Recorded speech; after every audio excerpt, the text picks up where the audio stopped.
You're covering everyone tonight. You make more money, Dad announced as the waiter brought the $1,847 bill for a table of 14. My sister's husband whispered, "Finally useful for something." I pulled out my card, paid, then stood up. This was lovely.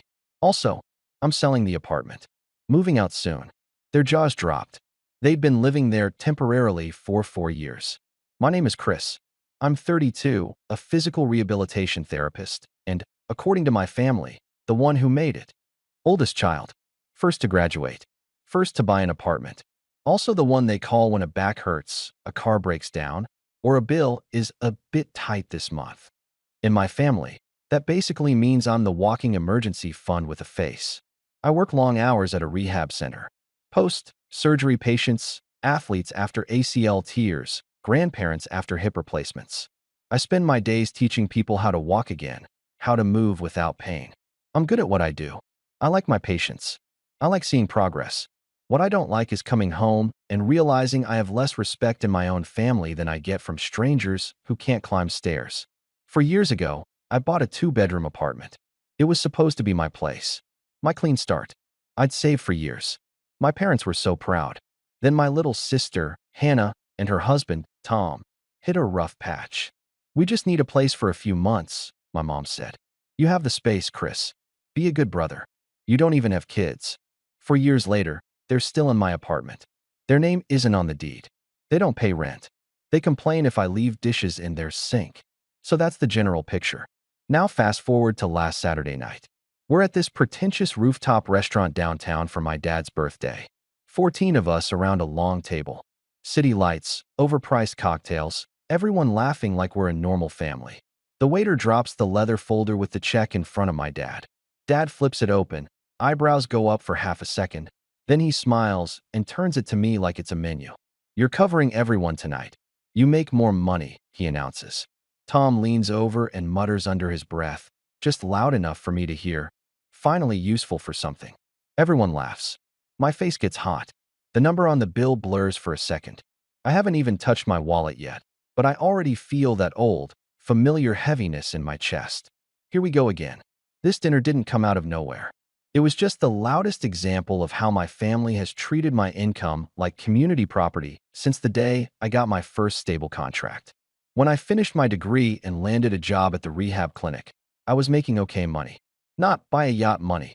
More like finally stop eating instant noodles every day money. My parents acted like I'd won the lottery. "Healthcare? That's secure," Dad said. "You'll never be out of work." "Mom, you're so lucky, Chris." Not like us, struggling all our lives.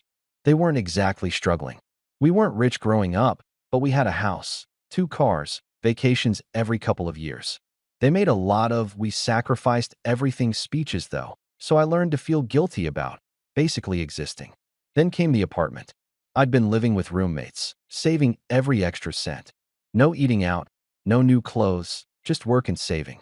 I skipped vacations, skipped weekends away, skipped a lot of normal 20-something stuff because I wanted something that was mine. When I finally signed the papers for my own place, I cried in the elevator going up. I'm not even ashamed of that. It felt like proof that all the sacrifice was worth it. My parents showed up with a plant and a bottle of cheap champagne. Hannah and Tom showed up with nothing, but immediately claimed the bigger bedroom for sleepovers. When we visit. They were renting a place across town at the time. Tom can't keep a job longer than a year. Sales, marketing, crypto, whatever is trendy that week. My sister works part-time at a salon. Every time something goes wrong, my parents swoop in to save them. Except now saving them meant involving me. About 6 months after I moved in, my mom called. "Sweetheart, can we come by tonight? It's important." Important always means expensive in my family. They sat at my kitchen table, very serious. Hannah and Tom are in a bit of trouble with their landlord. Mom started. They fell behind, just a little. The landlord is being unreasonable. I later found out a bit behind meant 5 months. Tom shrugged. "It's a rough market." Then Mom hit me with it. We were thinking maybe they could stay here for a while. Just temporarily. A few months. Until they get back on their feet. I stared at them. "All 3 of you? In a 2-bedroom? Mom waved it off. "You're barely here. You work so much. And you're single. You don't need all this space. You always say you want to help people." Well, These are your people.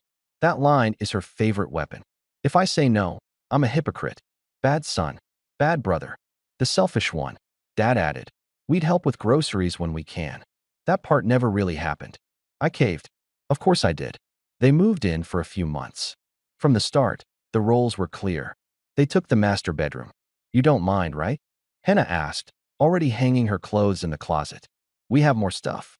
I got the smaller room. They brought their dog, who doesn't shed according to them. My dark couch disagrees. Bills quietly shifted. My name is on everything. Utilities, internet, building fees. Hannah would send me maybe $50 every now and then and call it our part. The rest was on me. At first, I told myself it was fine. Family helps family. I still had enough to cover my own expenses, some savings. But it never stopped. Tom lost another job. Then another. Every time, my phone lit up. Can you cover rent this month? We're waiting on a check. Netflix stopped working, can you look? It says, payment declined for some reason. My card was attached to that account. Of course it did. When I started tracking everything in a spreadsheet, I scared myself. Over 3 years, I'd covered their portion of rent, which was never actually agreed on but sort of assumed. Utility increases from 2 additional adults and a dog constantly at home. Their car insurance, just for a bit. A vet emergency when the dog swallowed a sock. Hannah's dental work, because my credit card is maxed. On top of that, my parents constantly hinted at how reassuring it was that I was there if they needed help too. Once, Dad called because their car needed repairs. We'll pay you back when the refund comes in, he said. There was no refund. There was never a refund. What made it worse was how little respect they had for the fact that I was working myself into the ground. I'd come home after a 10-hour day of helping stroke patients learn to stand and find Tom on my couch, controller in hand. Rough day? He'd ask without taking off his headset. Yeah. I'd answer, setting my bag down. He'd nod. Same man. Ranked matches are brutal. The first small crack in my just suck it up mindset came one night when I walked into the living room and heard my name. Hannah and my mom were on speakerphone, laughing. I swear, Tom, my sister said. Chris is basically our landlord and our masseuse. Mom laughed. Well, he doesn't have a wife or kids. His money's for all of us. That's why God made him so practical. Yeah, Tom added. It's like having on-call fixer with magic hands. They had no idea I was standing in the hallway listening. Something twisted in my chest. I backed into my room, shut the door quietly, and sat on the bed. They're on-call fixer. Cool. From then on, I started noticing every comment. Must be nice, Dad would say every time I mentioned something normal like buying new shoes. Some of us have real responsibilities. My lack of responsibilities got brought up a lot. Translation, you don't have kids, so you don't get to keep your paycheck. Hannah would sigh dramatically over her iced coffee. We could save so much if we didn't have to pay for daycare and food and everything. You're lucky, Chris. You just have yourself. I was paying for most of the food in that apartment too, but okay. Then came the car situation. One day I got a call from the bank about a loan application. Mr. Carter, we just need to confirm your income and employment for the car loan you applied for. I hadn't applied for anything. Long story short, Tom had accidentally put my email and phone number as the primary contact on his car loan application because your credit is better. Man, they'll approve it faster. They almost attached me as a co-signer without me knowing. I lost it that day, and there was a huge fight. But even then, after yelling and tears and my mom's predictable, we don't fight like this in this family. Nothing really changed. They apologized, I cooled down, life went on, exactly the same. So when Dad suggested this big birthday dinner, I already had a bad feeling. We want to celebrate properly this year, Mom said. You know, fancy place, nice photos. Your sister and Tom are strapped right now, but they'll come. It'll be special. Special always means Chris is paying for something. I told myself I'd just cover my share, maybe Dad's. Be reasonable. Set a small boundary. I underestimated how little they cared about reasonable. Back to the rooftop restaurant. 14 of us at the table. Parents, Hannah and Tom, their 2 kids, an aunt and uncle, a couple cousins. Everyone ordered like the menu didn't have prices. This steak looks good, Tom said. Only $80. YOLO, right, Chris? He grinned at me when he said it. I ordered the cheapest thing that wasn't a side dish, because I know what an $80 steak looks like on my budget. We drank wine I didn't choose. They ordered desserts for the whole table without asking. There were shots at one point. A birthday tower that cost more than my weekly groceries. When the waiter finally brought the bill, he placed it in front of my dad with a little nod. Dad flipped it open, barely blinked, then rotated it toward me like he was showing me a cool meme. "You're covering everyone tonight. You make more money," he said, voice loud, like it was a toast. A couple of my cousins laughed. Mom did that fake scandalized thing. "Oh, Greg," she said, patting his arm. "Don't bully him." Then turned to me. "But honestly, honey, you do earn the most. And this is a big milestone for your father. It would mean a lot." Tom leaned in close and whispered, "Finally useful for something," before downing the rest of his drink. Something in me snapped, but it was a quiet snap. I looked at the number.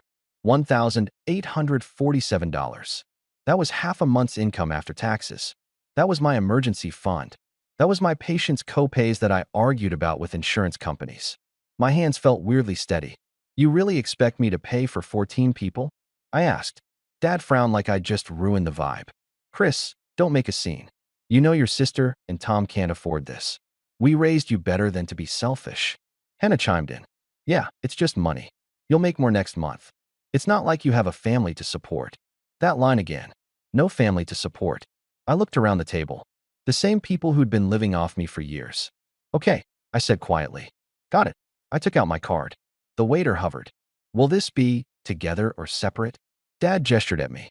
"All together." "He's got it." The waiter nodded and walked away with my card. I watched it leave like I was watching a little red lifeboat drift further from shore. While he ran the payment, everyone went back to chatting. Vacations they wanted. Things they needed to buy. Hannah talked about upgrading the kids' tablets. Tom joked about wanting a bigger TV.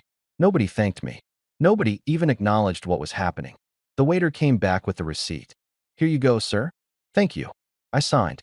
My stomach twisted, but the weird thing was, I felt calm. Absolutely, completely done. I stood up and raised my glass. "Okay," I said. "I need everyone's attention for a second." They all went quiet. Someone joked, "Oh, speech," and laughed. "First," I said, "Happy birthday, Dad. I hope you enjoyed dinner." He smirked, relaxed. "See, I told you he'd do it." I looked straight at Hannah and Tom. "And second, I wanted to let you all know that this is the last time I pay for anything for this family." The table froze. "What?"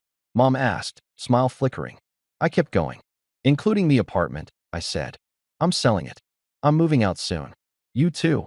I nodded at Hannah and Tom. "Need to start looking for a new place." You could have heard a fork drop.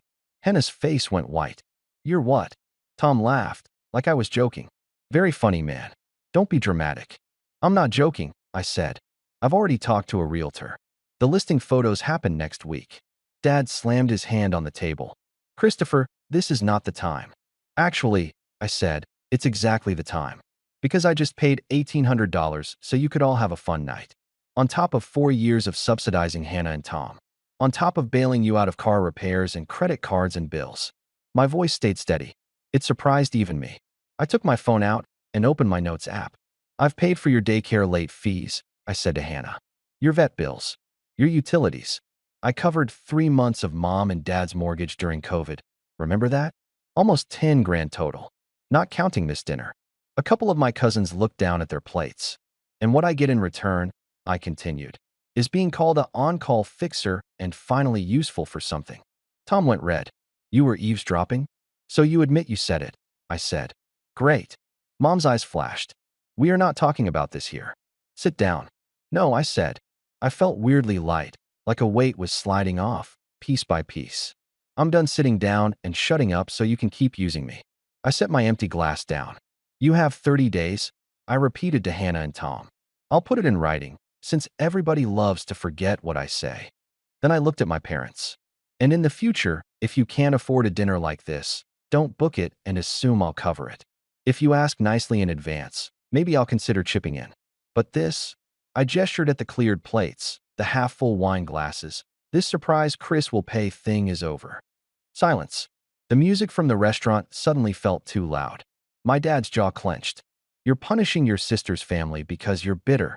"I'm protecting myself because you refuse to respect me," I said. And for the first time in my life, I actually believed my own words. People think the dramatic speech is the hardest part. It's not. It's what comes after. The fallout. The group chats. The calls. The guilt bombing. It started in the parking lot. As soon as we stepped outside, the night air hit us, and so did my mother. She grabbed my arm. Christopher, what was that? You humiliated us in front of everyone. I gently took my arm back. I stated boundaries in front of witnesses. I said, that's different. Dad joined in. Where are they supposed to go? Out on the street? You want your niece and nephew homeless. There it was. The kid's card. I'd been waiting for it. They have 2 incomes, I said. They can find a 1-bedroom or studio like every other young couple who isn't being carried. They've had 4 years of a head start. Use the time they were living rent-free too. I don't know, not buy new iPhones every year. Hannah walked up, already crying. How can you do this to us? She asked. We're family. Tom shook his head. Over one dinner? Seriously? I laughed. I couldn't help it. This isn't about one dinner. This is about 4 years of you acting like my paycheck is a subscription service. Mom pressed her lips together. We didn't raise you to be cruel, she said. You raised me to ignore my own needs, I said. That's changing.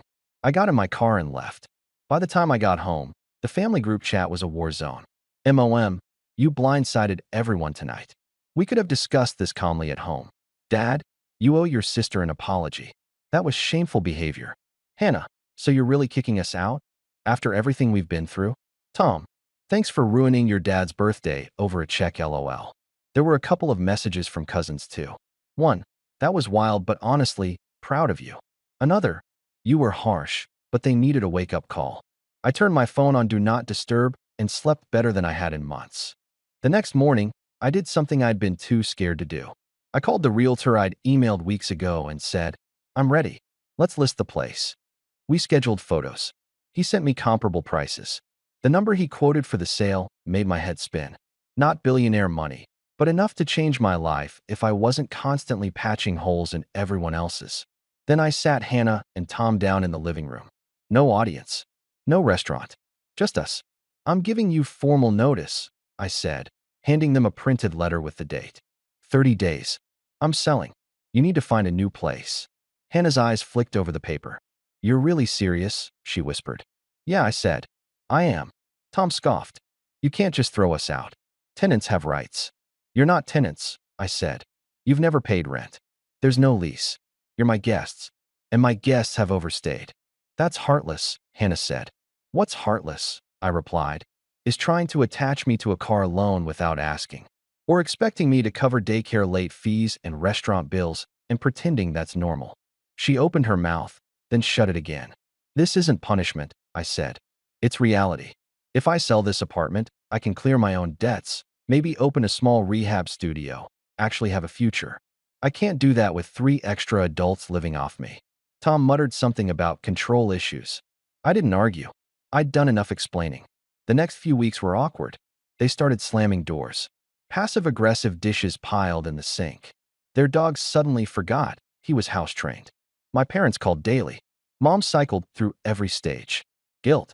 You know your father, and I won't be around forever. This is how you want to remember us. Fighting. Martyrdom.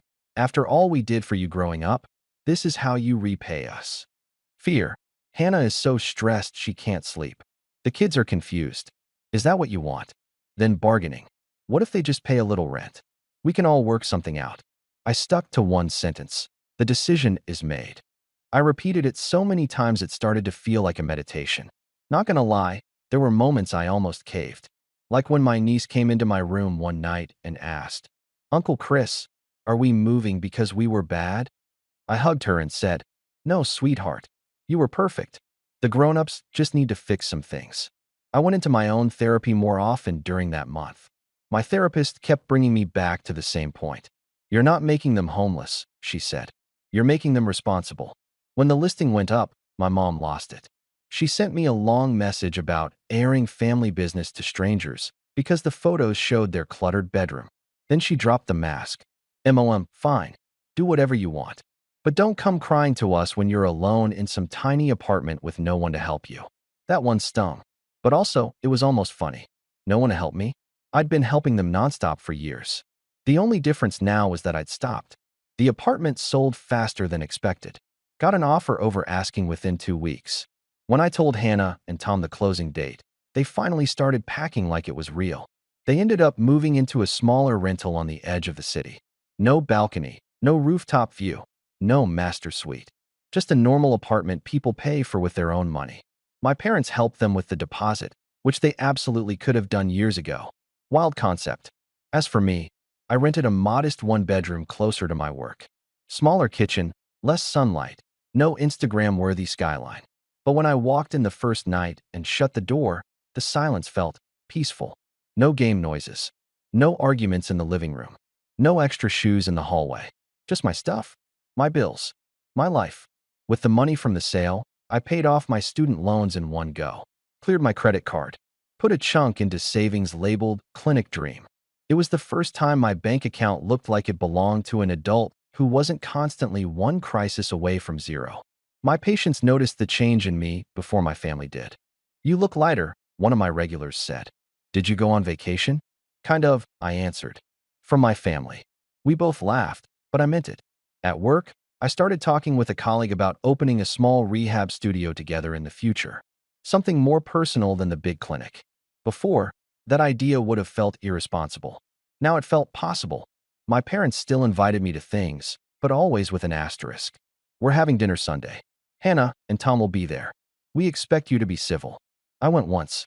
They spent the whole time talking about how rough the move had been. "We had to downgrade," Hannah complained. "I missed the view. The kids missed the space." Tom added, "Our new place doesn't even have a gym in the building." First world problems, right? No one mentioned the part where they now actually pay rent. At the end of the night, when the bill came, it landed in the middle of the table. Everyone looked at it, then at me. I smiled. "So, separate checks?" I asked the waiter. Dad glared, but after an awkward pause, everyone mumbled, "Yeah, separate is fine."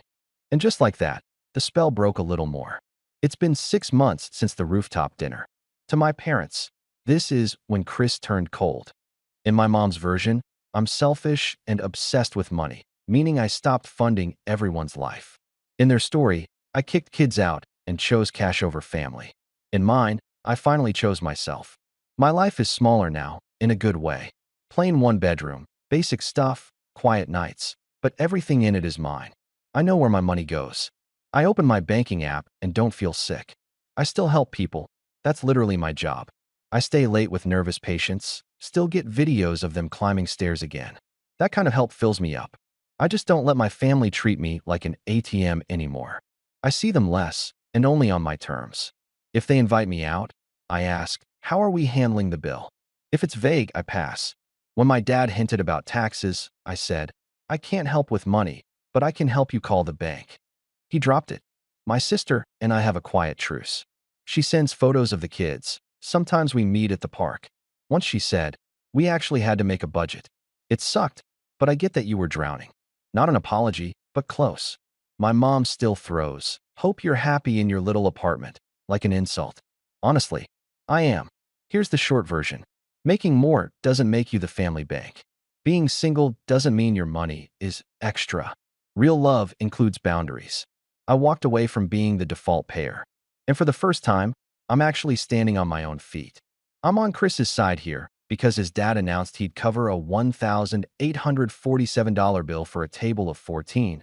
Tom muttered, "Finally useful." And Hannah and Tom had lived in Chris's apartment rent-free for 4 years while even trying to slip his contact details into a car loan. What this story teaches us is that when money expectations stay vague, people treat your income like a shared resource until you put structure around it. First, document the pattern and communicate one clear boundary in writing with dates and specifics, like Chris handing over a formal 30-day notice tied to the sale. Second, secure your finances. Remove saved cards, turn on bank alerts, and never allow anyone to use your credit or applications for convenience.